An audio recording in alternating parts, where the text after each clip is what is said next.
Hello दोस्तों, नमस्कार। गलत ध्यान करने का क्या क्या दुष्परिणाम होते हैं, क्या हमें खामियाजा भुगतना होता है। और मैंने भी गलत ध्यान करके किस प्रकार अपने आप को नुकसान पहुंचाई हूँ, क्या क्या मेरे साथ हुआ। तो मैं अपना सेल्फ एक्सपीरियंस बता रही हूँ कि मेरे साथ क्या हुआ जब मैं गलत ध्यान की और किस प्रकार ध्यान की। जो लोग सांसों पे ध्यान करते हैं उनके लिए स्पेशली ये वीडियो है। जो लोग विपश्यना ध्यान करते हैं उनके लिए स्पेशली ये वीडियो। तो शुरू मेरी चाहत एक थी, मेरे अंदर कुछ प्यास थी और वो प्यास मुझे मार्ग नहीं बता पा रही थी कि मेरे अंदर क्या प्यास है। मैं कभी पैसों के पीछे भागती कि हो सकता है पैसे कमा लूँ तो मैं अपने अंदर की कमी को मिटा लूँगी, पैसा ही सब कुछ होता है। फिर मैं पैसे के पीछे भागी। अब पैसे के पीछे कैसे भागी मैं? दिन रात एक की नौकरी पाने के लिए। नौकरी पाने के लिए मैंने बहुत ही प्रयास किया, अथक प्रयास किया, पागलों की तरह प्रयास किया। लेकिन मेरे घर का जो माहौल था वो मेरे अनुकूल नहीं था। मेरी माँ एक्सपायर हुई, मेरी माँ का देहांत हो गया। उसके बाद मैं बहुत ही परेशानियों से गुजरी। मेरे घर का जो सिचुएशन था, मेरे घर का जो रिएक्ट था मेरे प्रति, मैं बहुत ही परेशानियों से गुजरी हूँ। बहुत ज़्यादा डिप्रेशन का मैं शिकार हो चुकी थी। दूसरा, मेरे माइंड में तो कुछ चाहत थी, कुछ की प्यास थी। अब वो प्यास क्या था वो मुझे मालूम नहीं चल रहा था। जो मुझे सामने दिख रहा था बस वही मेरी चाहत बन गई। चूँकि माहौल मेरे अनुकूल नहीं था, मैं नौकरी के लिए अथक मेहनत की, अथक प्रयास की, लेकिन मेरा नौकरी तो नहीं हुआ, लेकिन मैं पागल ज़रूर हो जाती। फिर मैंने एनालाइज़ करना शुरू किया कि वास्तव में जो लोग नौकरी वाले हैं, बहुत पैसा कमा रहे हैं, मिडिल क्लास के जो लोग हैं, नॉर्मली जो पैसा कमा रहे हैं, वास्तव में वो खुश हैं? तो मैंने हर लोगों को मापना शुरू कर दिया कि क्या वास्तव में वो खुश हैं। एक डॉक्टर है, वो अच्छा पैसा कमा रहा है, लेकिन वो भी अपने लाइफ में खुश नहीं था। वो अपने कार्यों में इतना उलझा हुआ है कि वो अपने लिए समय नहीं निकाल पा रहा है, अपने पैसों का यूज नहीं कर पा रहा है। वो इतना परेशान है कि उसकी रातों की नींद भी उड़ चुकी है। कब पेशेंट उनके घर पहुंच जाए कोई गारंटी नहीं, और उनको करना है because he was a doctor, he was a God for patients. Doctor भी सुखी नहीं है, हमारे नेताजी भी सुखी नहीं हैं, हमारे पुलिस हैं, आर्मी हैं, जो जितने भी लोग हैं, जो भी नौकरी में कार्यस्थ हैं, कोई सुखी नहीं है, हर कोई परेशान है। तो मेरा खिंचाव फिर अध्यात्म की ओर हुआ और मुझे पता चला कि मुझे वास्तव में किसकी ज़रूरत है, किसके पीछे मैं दौड़ रही हूँ, मेरे अंदर क्या है, किसको पाना है। तब मुझे पता लगा कि मैं सत्य की तलाश में हूँ। मगर मेरे पास गुरु नहीं थे। आई एम अ गर्ल, लड़की होने के कारण मुझे कोई आज़ादी नहीं थी, मैं कहीं जा भी नहीं सकती थी। मुझे इतना ज्ञान भी नहीं है कि मैं कहीं से किसी गुरु को ढूंढूं।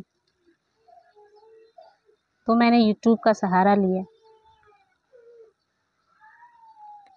और क्योंकि मेरे पास वैसे वीडियोज़ नहीं हैं अच्छे गुरु के। सारे लोग आपको अच्छी बातें नहीं बताते हैं, बहुत लोग गलत डायरेक्शन भी बता देते हैं। तो मैं उससे देख करके ध्यान साधना शुरू कर दी। क्योंकि मुझे ध्यान साधना के बारे में कोई जानकारी नहीं था, सिर्फ सांसों पे ध्यान करना है वही जानकारी था। मैंने सांसों पे इतना ध्यान करना शुरू कर दिया, ज़बरदस्ती ध्यान करना शुरू कर दिया कि मेरा दिमाग पूरी तरह डिस्टर्ब हो गया। मेरी आँखों में नसें है, बहुत सारी नसें होती है, वो नसें मेरी खड़ी खड़ी हो गई। मैं लोगों से बातें करने में हिचकिचाने लगी। मेरे पास जो आते थे मेरा ऑरा नेगेटिव हो गया, लोग मुझसे भागने लग गए। मैं किसी के पास जाती तो मेरा ये माथा के अंदर ऐसा लगता कि कुछ घुस गया, कुछ 1 सेकेंड भी नहीं लगा, कुछ घुस गया। इतना मैं परेशान हो गई, इतना मैं परेशान हो गई। हर समय माथा में बहुत दर्द होता था, बहुत पेन। लोगों से बातें करने में हिचकिचाहट, लोगों से दूरी बना करके रहने लग गई थी। मैं एकदम पागलों की तरह मैं हो गई थी। मुझे कुछ सूझ नहीं रहा था कि मैं क्या करूं, क्या नहीं करूं। अच्छे गुरु की तलाश में मैं ऑनलाइन बहुत ढूंढी गुरु, लेकिन जिनके भी जो मिलते भी थे उनके चार्जेस थे, वो अपने यहाँ बुलाते थे, जो कि पॉसिबल नहीं था मेरे लिए। तो कहते हैं ना कि अगर आपकी चाहत बहुत प्रगाढ़ है, आप मर मिटने के लिए भी तैयार हैं, आपकी चाहत इतनी प्रगाढ़ है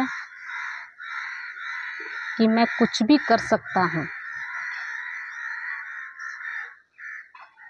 कुछ भी, एट एनी कॉस्ट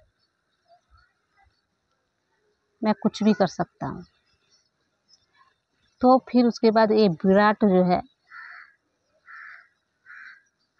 वो मेरा साथ दिया। मैंने ओशो के प्रवचन सुने, हालांकि सारे प्रवचन उनके नहीं अपलोड किए गए हैं, लेकिन जितना भी मैंने सुना और उनको फॉलो किया, तब से मैंने ध्यान को सही डायरेक्शन में ले गई और सही डायरेक्शन में ध्यान करने लग गई। तो उसके बाद क्या हुआ कि जब मेरा ध्यान सही डायरेक्शन में जाने लगा तो मेरे अंदर जितनी भी नेगेटिव एनर्जी बन चुकी थी, नेगेटिव ऊर्जा मेरे अंदर बन चुकी थी, वो धीरे धीरे समाप्त होना शुरू हुआ। और मुझे परेशानी लगभग 3 से 4 साल हुए। तो नेगेटिव ऊर्जा धीरे धीरे समाप्त हुआ। मेरी दोनों आंखें काली पड़ने लग गई, जितने भी मेरी नसें जो खड़ी हुई थी अब वो सुधरने लग गई। और ये जो आँखों की ये पुतलियाँ ऊपर में जो है पलक, वो पूरा का पूरा काला पड़ गया। क्योंकि कोई भी जख्म अगर सूखता है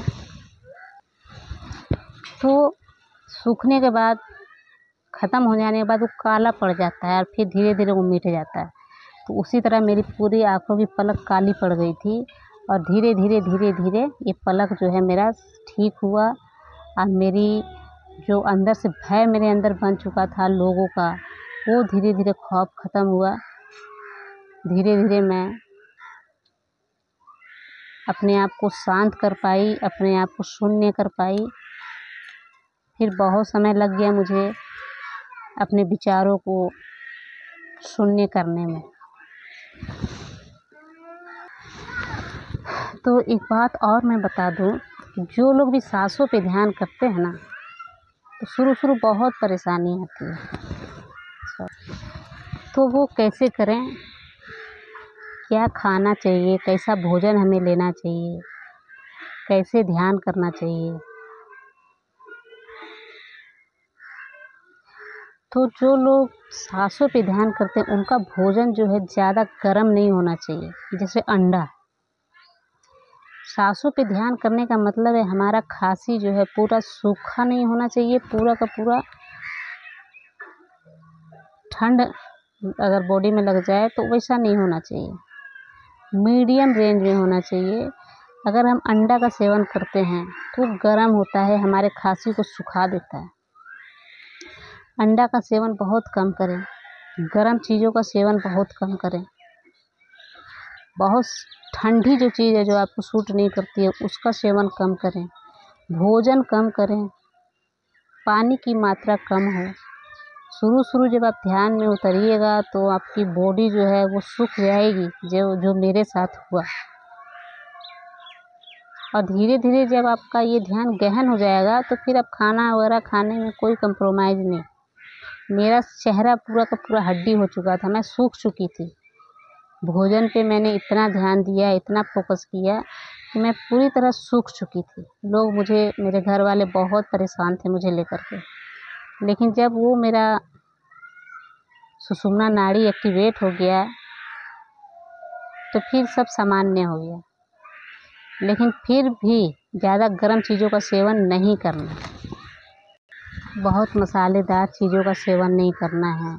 मार्केट में जो चीज़ें मिलती है उनका सेवन नहीं करना है। खट्टे चीज़ों का सेवन नहीं करना है। खट्टा चीज़ ज़्यादा खाने से डकार आती है। मतलब हमारा पेट जितना खाली हो सके,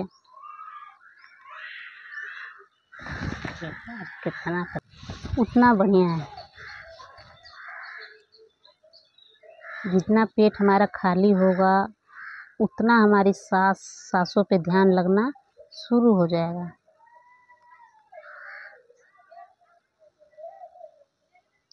आपका शरीर आपको खुद ही बता देगा कि मुझे क्या खाना चाहिए, क्या नहीं खाना चाहिए, क्या खाने के बाद प्रॉब्लम्स होती है और क्या खाने के बाद गहराई आती है सांसों में। तो भोजन बहुत अहम रोल निभाता है सांसों पे जो लोग ध्यान करते हैं। ध्यान कैसे करना है तो सांसों को पहले भी मैंने वीडियो में बता रखा है, फिर से बता देती हूँ। सांसों पे ध्यान कैसे करना है। गलत ध्यान करने से हम भटक सकते हैं, हमारा पूरा का पूरा संतुलन बिगड़ सकता है, हमारा माइंड रीडिंग जो है वो खराब हो सकता है। तो ध्यान करने का सही तरीका सांसों पे कुछ भी नहीं करना है। सांस आपकी चल रही है, नाभि तक आ रही है, नाभि से कैसे ऊपर निकल रही है उसको देखना है। ज़बरदस्ती नहीं करना है, सिर्फ और सिर्फ देखना है। बहुत विचारें आएंगी, बहुत विचारें जाएंगी, सबका स्वागत करना है। सांस धीरे धीरे सांसों पे ध्यान करते करते क्या होगा कि हमारा विचार धीरे धीरे शून्य तक की ओर बढ़ेगी। धीरे धीरे विचार हमारे कम होंगे। शुरुआत में बहुत विचारें आएंगी, तो विचारों के साथ लड़ना नहीं है, ज़बरदस्ती नहीं करना है। जितने भी विचारें आ रही हैं, आप जब भी ध्यान करने के लिए बैठें तो पहले उनका स्वागत कर लें, उनसे आप हाथ जोड़कर प्रार्थना कर लें कि जितने भी विचारें हैं आप आइए, हम आपका स्वागत करते हैं। एक एक करके आइए, मैं सबको समय दूंगी, सबसे बातें करूंगी। आपका बहुत बहुत स्वागत है। बस इतना ही आपको कह करके ध्यान शुरू कर देना है। आप कभी कभी अचंभित हो जाइएगा कि पूरी की पूरी विचारें विलीन हो चुकी है, गायब हो चुकी है। एक्सेप्टेंसी, लड़ना नहीं है, झगड़ना नहीं है विचारों से, सिर्फ और सिर्फ एक्सेप्ट करना है कि आप जितने भी हैं सब आइए, मैं सबका स्वागत करती हूँ। उसी समय आपके विचार विलीन हो जाएंगे। तो इस प्रकार ध्यान करना है। कहीं भी रहें, किसी भी परिस्थिति में रहें, जहाँ आपको मौका मिल जाए आप ध्यान करना शुरू कर दीजिए। ज़्यादा सांसों पे जोर नहीं दीजिए, सिर्फ सांसों को देखिए, कैसे सांस अंदर आ रहा है, कैसे सांस बाहर जा रहा है। आपको अपने अंदर जो दिल धड़कता है ना, जो हमारे शरीर में जगह जगह कंपन होती है, हर कुछ धड़क रहा है, उसकी आवाज़ तक आप सुन लेंगे। जब ध्यान पूरी की पूरी तरह नाभि से नीचे तक आने और जाने लग जाएगा तो आपके शरीर में जहाँ जहाँ कंपन हो रही है, धक धक हो रहा है, सब कुछ आप सुन सकते हैं, महसूस कर सकते हैं। उन पर ध्यान कीजिए। अगर धड़कन धड़क रहा है तो उस पर फोकस करना शुरू कर दीजिए, उस पर ध्यान करना शुरू कर दीजिए। आवाज़ सुनना है। मान लीजिए कि रात का समय है, रात्रि में ध्यान कैसे करना है वो भी मैं बता देती हूँ। कि रात्रि है, आप सोने गए और सांसों पे ध्यान करना है। सांसों पे ध्यान कीजिए। और नहीं, रात्रि में कुत्ते भौंकते हैं, झिंगूर बोलते हैं, किसी के घर में आवाज़ आ रहा है, शोर हो रहा है, कुछ भी हो रहा है, उसको कुछ मत कीजिए, सुनिए, सुनते रहिए। लड़ना नहीं है, सिर्फ सुनना है, एकदम ध्यान भाव से, दृष्टा भाव से। ऐसा नहीं कि मैं सोने गई कुत्ते भौंक रहे हैं, ये क्या मुसीबत आ गया। सोने भी नहीं देते हैं लोग। तो ऐसा नहीं करना है। कुत्ते अगर भौंक रहे हैं, उनका काम है भौंकना, वो आपके चलते वो भौंकना बंद नहीं कर देंगे। वो अपना कार्य कर रहे हैं, आप अपना कार्य कर रहे हैं। आपके जैसे जैसे बहुत लोग हैं, उनके जैसे जैसे बहुत प्रजाति हैं, बहुत कुत्ते हैं, उनका वो अपना कार्य कर रहे हैं, आप अपना कार्य कीजिए। किसी से भी लड़ना नहीं है, एक्सेप्टेंसी का भाव रखना है। उसका जगत अपना है, हमारा जगत अपना, वो अपना कार्य कर रहा है, हम अपना कार्य कर रहे हैं। हमें उससे कोई प्रॉब्लम्स नहीं हो रही है, हमें उनसे कोई बाधाएं नहीं हो रही है। सब प्रकृति का स्वरूप है, सब विराट का स्वरूप है। सबको एक्सेप्ट करना है। आप स्पेशल नहीं हैं, किसी से भी आपको प्रॉब्लम्स होने लग जाए। सब अपना अपना जीवन जी रहा है, सब अपने अपने कार्य में लगे हुए हैं। एक्सेप्टेंसी जहाँ आ गया, उसके बाद से आपके सामने जितनी भी कठिन से कठिन परिस्थितियाँ आएगी, अपने आप विलीन हो जाएंगी। तो कुत्ते अगर भौंक रहे हैं तो उनको बड़े ध्यान से सुनिए, बड़े प्रेम से सुनिए, विदाउट विचार नहीं होने चाहिए। झिंगूर बोल रहा है, रात्रि में आप छत पे अगर हैं, 1 घंटा ध्यान कर रहे हैं, झिंगूर की आवाज़ सुन लीजिए, विदाउट विचार।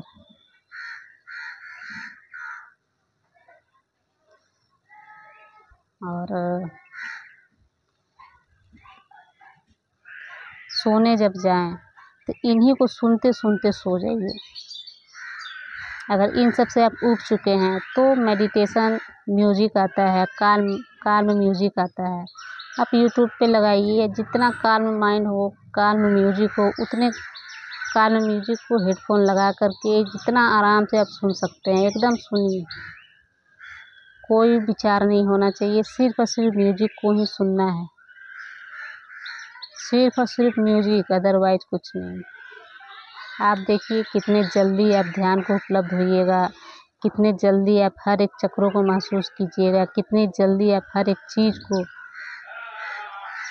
महसूस करना शुरू कर दीजिएगा। रात्रि में जब ध्यान करने के लिए आप जाएं तो भोजन का सेवन ना करें, या फिर भोजन ना करें, या फिर 8 बजे तक अब अपना भोजन ग्रहण कर लें। 10 बजे तक वो पच जाएगा और आप छत पे जा कर के आराम से ध्यान कर सकते हैं। पेट जितना खाली रहे उतना ध्यान की गहराई आती है ना। तो इस प्रकार ध्यान करना है। आज्ञा चक्र जब एक्टिव होता है, मैंने पिछले वीडियो में नहीं बताया है, आज्ञा चक्र जब एक्टिव होता है तो अपने आप आँखों में आंसू आ जाते हैं, रोना आता है, और वो आनंद के आंसू होते हैं, आनंद के झरोखे होते हैं। तो इतना ही दोस्तों, नमस्कार, मेरा बहुत बहुत प्रेम। और कोई क्वेरी हो तो आप पूछ सकते हैं। तो नमस्कार।